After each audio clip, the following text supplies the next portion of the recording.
and dynamic Chief Minister of the Arunachal Pradesh, Sri Pema Khandu. Honorable Member of Parliament, Manipur, Sri Alfred Kangam Arthur, Chief of Army Staff, General Upendra Dwivedi, Chief of Air Staff, Air Chief Marshal A.P. Singh, major Bob Khathing के family members, उनके सुपुत्र श्री जान खातिंग और mister डारलैंड Khathing, आप दोनों लोग कहाँ पर हैं मौजूद? अच्छा, प्लीज जरा एक बार खड़े हो जाएं, सब लोग देखकर आपका स्वागत करेंगे। फैमिली मेंबर्स दोनों लोग, बहुत अच्छा।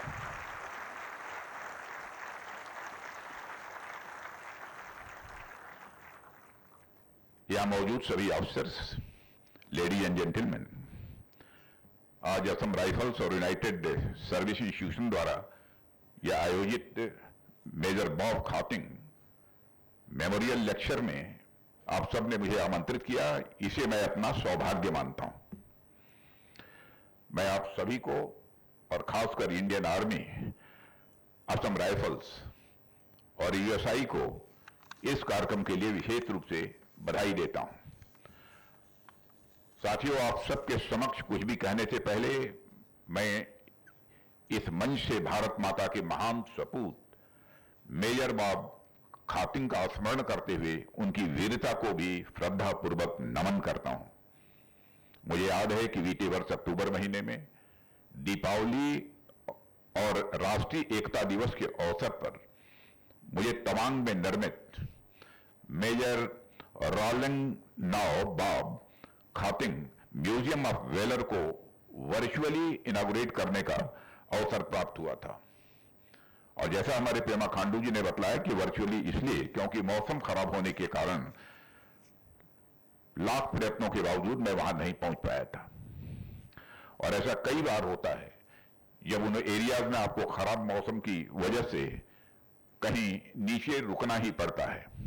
ऐसे में मैं हमारे नॉर्थ ईस्ट रीजन के निवासियों की जिजीविषा, उनके साहस को मैं नमन करता हूं, जो अनेक मुश्किलात के बावजूद कभी भी रुकते नहीं हैं और अपनी जिंदगी के पहिए को समाज और राष्ट्र के लिए लगातार उसके लिए आगे बढ़ाते ही रहते हैं। मैंने उस समय म्यूजियम को तो वर्चुअली इनॉग्रेट कर दिया, पर वहीं मैंने अरुणाचल प्रदेश के चीफ मिनिस्टर श्री पेमा खांडू से बात की और वहां के उपस्थित अधिकारियों को भी कहा, और मैंने पेमा खांडू जी से भी अनुरोध किया कि मेजर बॉब खातिंग केवल नॉर्थ ईस्ट रीजन के ही हीरो नहीं हैं, वे हमारे पूरे राष्ट्र के एक हीरो हैं और भारत माता की इस वीर सपूत से पूरे देश को परिचित होना चाहिए, ऐसा मेरा मानना था। और उनको समर्पित एक भव्य कार्यक्रम दिल्ली में भी आयोजित होना चाहिए। और मुझे इस बात की बेहद खुशी है कि आज फिर से आप सभी के साथ उन्हें श्रद्धांजलि अर्पित करने का मुझे अवसर प्राप्त हुआ है। यह सारी चीजें यह बताती हैं कि भारत अब अपने उन अनसंग हीरोज को वह उचित स्थान दे रहा है जो स्थान उन्हें इतिहास में नहीं मिल पाया। साथियों, चाहे युद्ध के मैदान में अपना शौर्य दिखाना हो या फिर डिप्लोमेसी के क्षेत्र में अपना कौशल दिखाना हो, मेजर बॉब खातिंग ने अपने कार्यों से भारत के इतिहास पर अपनी अमिट छाप छोड़ी है। और हम सब जानते हैं कि यह मेजर खातिंग के ही डिप्लोमेटिक स्किल का परिणाम था जिसने तवांग को भारत का अटूट हिस्सा बनाया। न सिर्फ तवांग बल्कि पूरे नॉर्थ ईस्ट रीजन को इंटीग्रेट, डेवलप और रीबिल्ड करने में उनका बहुत बड़ा योगदान रहा है। साथियों, ऐतिहासिक रूप से देखें तो एक राष्ट्र के रूप में भारत को एक सूत्र में बांधने में चंद्रगुप्त मौर्य, सम्राट अशोक, समुद्रगुप्त और विक्रमादित्य जैसी अनेक विभूतियों का महत्वपूर्ण योगदान रहा है। इस सच्चाई को कोई नकार नहीं सकता। आधुनिक काल में भी अंग्रेजों के जाने के बाद भारत अनेक टुकड़ों में बटा हुआ था। उस समय जो काम राष्ट्रीय स्तर पर सरदार वल्लभ भाई पटेल ने किया, मेजर बाब खातिंग ने वह काम नॉर्थ ईस्ट रीजन में करते हुए राष्ट्रीय एकता को सुदृढ़ करने में अपना महत्वपूर्ण योगदान दिया है। साथियों, मेजर बाब खातिंग उन महान विभूतियों में से एक रहे हैं जिनके चिंतन में स्वयं से पहले राष्ट्र आता था। उन्होंने राष्ट्र को सदैव अपने से ऊपर देखा।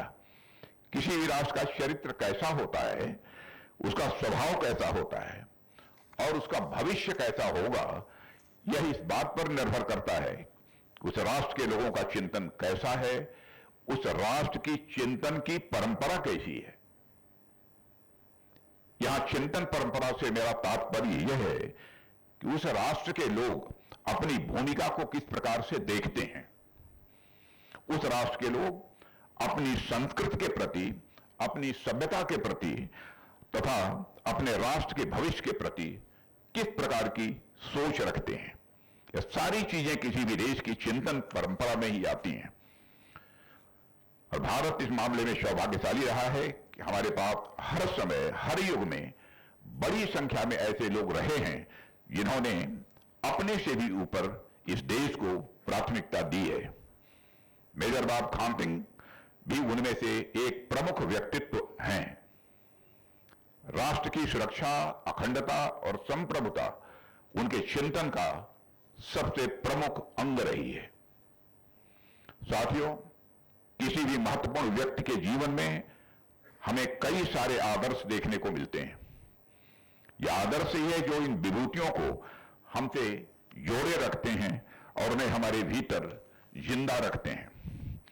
ऐसे में हमारा यह दायित्व बनता है कि हम अपने महापुरुषों के आदर्शों को अपने जीवन में अपनाएं और उन पर चलने की अपनी तरफ से हम भरपूर कोशिश भी करें।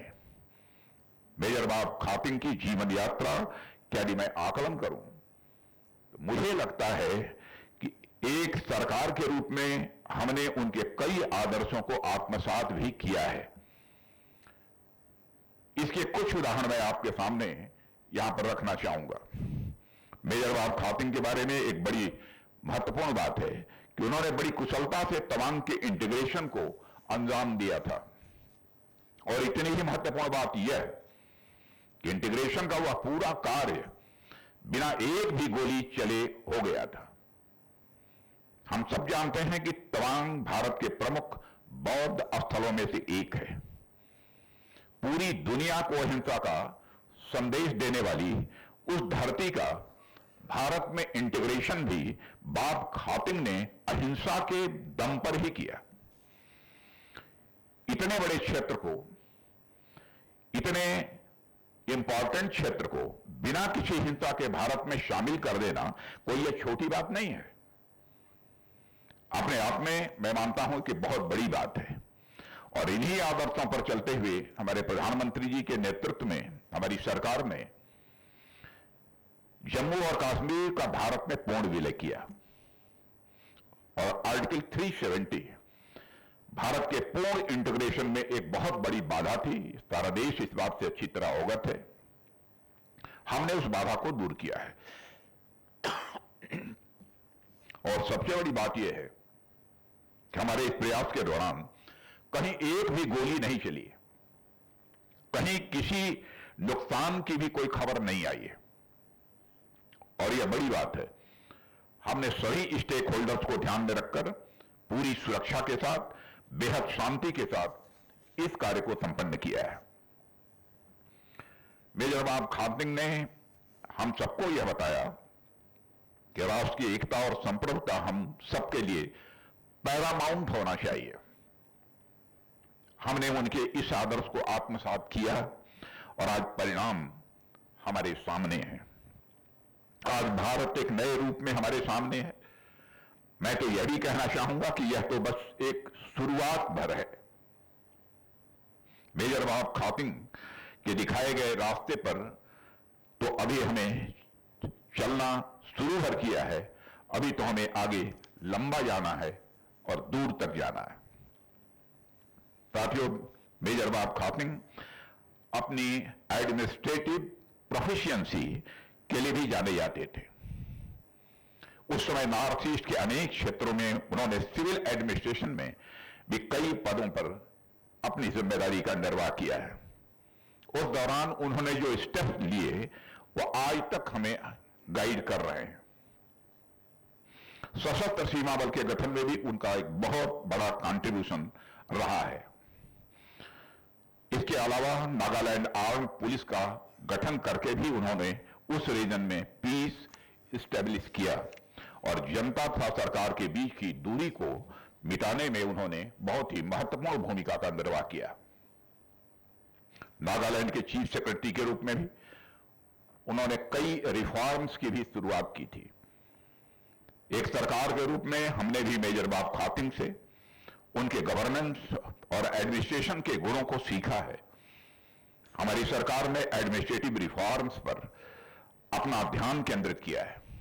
मिनिमम गवर्नमेंट और मैक्सिमम गवर्नेंस और गुड गवर्नेंस के प्रयासों के माध्यम से हमने जनता और सरकार के बीच की दूरी को जिस हद तक मिनिमाइज कर सकते थे वो करने की कोशिश की है। डिजिटल इंडिया और जैम ट्रिनिटी के माध्यम से आज एडमिनिस्ट्रेशन पहले की तुलना में कहीं ज्यादा पीपल ओरिएंटेड हुआ है। हमारे एडमिनिस्ट्रेटिव रिफॉर्म्स के इंस्पिरेशन में कहीं न कहीं मेजर बाब खातिंग के आदर्श भी शामिल हैं। साथियों, इन सबके अलावा डिप्लोमेसी एक ऐसा क्षेत्र रहा है जिसमें मेजर बाब खातिंग ने कई बड़े कार्यों को अंजाम दिया है। म्यांमार में इंडियन एम्बेसडर रहते हुए उन्होंने डिप्लोमेसी के नए स्टैंडर्ड्स भी सेट किए हैं। यदि उनके इस गुण से सीखने की बात की जाए तो हमारी सरकार की फॉरेन पॉलिसी में भी आपको मेजर बाब खातिंग की छाप स्वाभाविक रूप से देखने को मिलेगी। इस मल्टीपोलर वर्ल्ड में जो अनसर्टेनिटी चल रही हैं उनके बीच भारत अपनी हार्ड पावर और अपनी सॉफ्ट पावर के बीच संतुलन बनाते हुए अपनी फॉरेन पॉलिसी भी निर्धारित कर रहा है। इस दुनिया में भारत ने जिस तरह से अपनी पोजीशन को मजबूती के साथ स्थापित किया है वो हम सबका सीना चौड़ा कर देने वाला है। आज यह बात पूरी दुनिया अनुभव कर रही है कि अब भारत पहले वाला भारत नहीं रहा है। आज एक नया, एक सशक्त और एक संगठित भारत उभर कर दुनिया के सामने आया है। अंतर्राष्ट्रीय जगत में भारत का कद बढ़ा है, इस सच्चाई को कोई नकार नहीं सकता है। पहले इंटरनेशनल फोरम पर भारत कुछ बोलता था तो भारत की बातों को जिस गंभीरता पूर्वक लिया जाना चाहिए नहीं लिया जाता था, लेकिन आज भारत इंटरनेशनल फोरम पर कुछ बोलता है तो सारी दुनिया कान खोलकर सुनती है कि भारत बोल क्या रहा है। यह भारत की हैसियत आज बनी है। मैं मानता हूं कि कहीं न कहीं यह मेजर बाब खातिंग के आदर्शों से ही यह प्रेरित है। साथियों, इंटीग्रेशन, एडमिनिस्ट्रेशन और डिप्लोमेसी के अलावा भी कई सारे ऐसे वर्च्यूज हैं जिनको हमने मेजर बाब खातिंग से सीखा है। इनमें से एक वर्च्यू या मैं कहूं भावना का जिक्र आपसे करना चाहूंगा और वह भावना है संगठन की भावना, सेंस ऑफ ऑर्गेनाइजेशन। साथियों, यह बाब खातिंग की संगठन शक्ति का ही परिणाम था कि उन्होंने तवांग और ट्वेंसांग जैसे क्षेत्रों को भारत में मिलाया। उन्होंने हम सबको संगठन की शक्ति का एहसास कराया। आज भी जब हमारे सामने तरह तरह की चुनौतियां लगातार बढ़ती जा रही हैं तो हमने एक बार फिर से संगठन की शक्ति को स्वीकार किया है और उसे अपनाने की ओर आगे भी बढ़े हैं। हमने यह समझा है कि यदि हमें अपने राष्ट्र को, अपने समाज को बचाना है तो इसके लिए हमें संगठित रहना ही होगा। और हमने यह समझा है कि यदि हमें अपनी संस्कृति और अपनी सभ्यता के मूल्यों को बचाना है तो इसके लिए भी हमें संगठित होना ही होगा। हमने यह समझा है कि हमें भारत को 2047 तक एक विकसित और शक्तिशाली राष्ट्र बनाना है तो इसके लिए भी हमें संगठित होना ही होगा। और साथियों, मुझे कहते हुए खुशी होती है कि आज पूरा भारत संगठित होकर नई नई ऊंचाइयां छूने की ओर तेजी से आगे बढ़ रहा है। यहां मैं विशेष रूप से यह कहना चाहूंगा कि मेजर बाब खातिन की जन्मस्थली, कर्मस्थली और तपस्थली यानी नॉर्थ ईस्ट रीजन अपनी पूरी ताकत के साथ भारत की इस यात्रा में कंट्रीब्यूट कर रहा है और हम उसके इस कंट्रीब्यूशन को और अधिक बढ़ाने की ओर काम कर रहे हैं। साथियों, हम तब भारत के नक्शे से भली भांति परिचित हैं। यदि आप भारत के नक्शे को एक मानव शरीर के रूप मानकर देखें तो गुजरात से अरुणाचल तक का जो हिस्सा है वह अपनी चौड़ाई के कारण शरीर के ब्रॉड सोल्जर की तरह दिखता है। नॉर्थ ईस्ट रीजन भारत का वही सोल्जर है और अगर सोल्जर मजबूत होगा तभी हमारा शरीर भी मजबूत भार उठा पाएगा। भारत रूपी शरीर के विकास के लिए उसका नॉर्थ ईस्ट रीजन रूपी सोल्जर मैं मानता हूं कि बहुत ही महत्वपूर्ण है। साथियों, नॉर्थ ईस्ट के इसी इंपॉर्टेंस को समझते हुए हमारी सरकार ने उस रीजन में डेवलपमेंट को प्रायोरिटी दी है। यदि मैं कुछ इंफ्रा प्रोजेक्ट्स के नाम गिनाऊं तो आप सब असम के तेजपुर को अरुणाचल के तवांग से जोड़ने वाली 13,000 फीट पर बनी सेला टनल के बारे में आप सभी अच्छी तरह से जानते हैं। यह टनल नॉर्थ ईस्ट रीजन में कनेक्टिविटी को और भी मजबूत करेगी, यानी जिस तवांग को मेजर बाब खातिन ने भारत में इंटीग्रेट किया था उस तवांग को हम ऐसे प्रोजेक्ट्स के माध्यम से लोगों के और करीब लाने का काम कर रहे हैं। इसके अलावा अरुणाचल फ्रंटियर हाईवेज की शुरुआत भी पूरे नॉर्थ ईस्ट रीजन को स्पेशली बॉर्डर एरियाज को यूनाइट करने में बहुत बड़ी भूमिका निभाएगा और लगभग 2000 किलोमीटर लंबा यह हाईवे नॉर्थ ईस्ट रीजन के लिए और एक तरह से कहें तो भारत के लिए किसी स्ट्रेटेजिक एसेट से कम नहीं है। यह पूरे रीजन के लिए इकोनॉमिक एसेट का भी काम करेगा।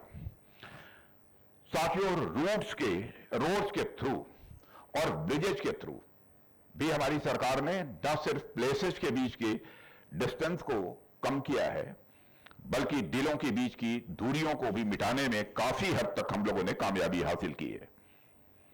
हमारे डेवलपमेंट प्रोजेक्ट्स का ही परिणाम है कि आज नॉर्थ ईस्ट विकास के पथ पर तेजी से अग्रसर है और आज वहां पर हिंसक घटनाओं में भी काफी हद तक पहले के कंपैरिजन में कमी आई है।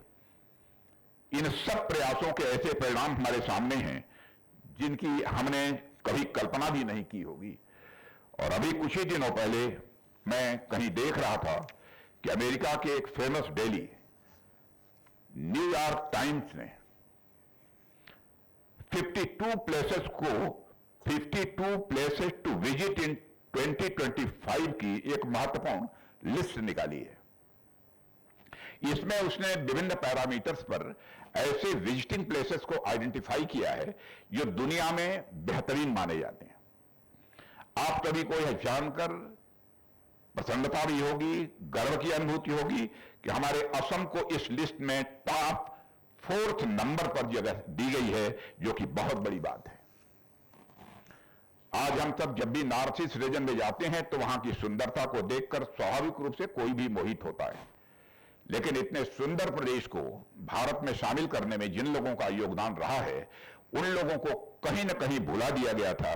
इसलिए मैं समझता हूं कि इस प्रकार के आयोजन हम सभी के लिए एक ऐसा अवसर देते हैं कि हम उनका स्मरण करें और उनके प्रति अपनी श्रद्धांजलि भी व्यक्त करें। साथियों, आज का दिन मेजर बाब खातिन को तो याद करने का दिन है, साथ ही साथ उनके बताए गए आदर्शों पर चलने के संकल्प को दोहराने का भी यह दिन है। हमें यह प्रण लेना होगा कि हम राष्ट्र को स्वयं से हमेशा ऊपर रखेंगे। हमें यह प्रण लेना होगा कि हम पूरी ईमानदारी के साथ अपने कर्तव्यों का निर्वहन करेंगे। हमें यह प्रण लेना होगा कि हम निर्भीक होकर अपने लक्ष्यों की प्राप्ति की ओर तेजी से आगे बढ़ेंगे और हमें यह प्रण लेना होगा कि हम हमेशा संगठित रहेंगे। यही ऐसे आयोजनों की मैं समझता हूं सबसे बड़ी कामयाबी होगी, सबसे बड़ी सफलता होगी। हम एक ऐसे भारत का निर्माण कर रहे हैं जहां पर होली में अबीर और गुलाब के साथ साथ देश में राष्ट्र प्रेम के रंग उड़े। हम एक ऐसे भारत का निर्माण कर रहे हैं जहां दीपावली में दीपों के प्रकाश के साथ साथ देश प्रेम का प्रकाश फैले। हम एक ऐसे भारत का निर्माण कर रहे हैं जहां पर ईद की सेवइयों से केसर के साथ साथ राष्ट्र के प्रति समर्पण की खुशबू भी आए। साथियों, मुझे विश्वास है कि हम सब मिलकर भारत को एक ऐसा राष्ट्र बनाएंगे जिसके लिए मेजर बाब खातिन साहब ने जीवन पर्यंत काम किया है। इन्हीं शब्दों के साथ मैं इस अवसर पर ज्यादा कुछ न कहते हुए मैं आप सबके प्रति आभार व्यक्त करता हूं कि आप सबने मुझे इस कार्यक्रम में आमंत्रित किया है। और हमारे हिमाचल प्रदेश के चीफ मिनिस्टर श्री पेमाजी खांडू, मैंने मेजर बाब खातिन साहब को जिस तरीके से वहां पर स्टैच्यू का निर्माण कराया है, मैं समझता हूं कि आप लोगों में से लोगों को जब भी अरुणाचल जाएं तो निश्चित रूप से उसे देखना चाहिए। इसके लिए भी मैं उनका विशेष रूप से अभिनंदन करता हूं और उनकी सरकार का भी मैं अभिनंदन करता हूं। आप सबको बहुत बहुत